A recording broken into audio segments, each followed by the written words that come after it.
o min ye juma kutuba minnu bɛ wele ka alimami ka kutuba filime fɛn bi ka juma la wa n ye dɔɔni kiba dɔw ye u y'a ɲininka nin na a ko a bi ka juma baraji tiɲɛ a ko ne ciden ko misiri kɔnɔ ciden ko ne alimami bɛ kutuba la hari ni a y'a sɔrɔ ciden ka misiri bɛlɛ de b'a la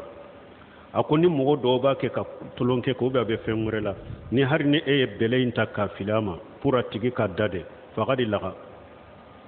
ciden ko ye kolankolon kɛ faman laga fala jumata lahu a ko ni mɔgɔ min fana ye nin kolankolon ɲɔgɔnnaw kɛ juma tɛ ye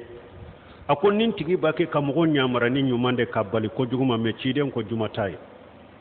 e mun bɛ taama taama mɔgɔw cɛ de ko e bɛ filimeli kɛ don o bɛ kɛ sababu kɛ ka juma baraji tiɲɛ et puis bɛ tɛmɛ mɔgɔ minnu cɛ u bɛ don ni alimami cɛ parce que alimami mɔgɔw kan k'u ɲɛsin a ma u k'a ye de a bɛ kutuba kala i b'a kɛ ka don minnu n'a cɛ u bɛ mɔgɔ tɔɔrɔ la o fana la i bɛ mɔgɔ tɔɔrɔ la o fana la k'a sɔrɔ filimeli min yɛrɛ filɛ nin ye yɛrɛjira de don jumaw ka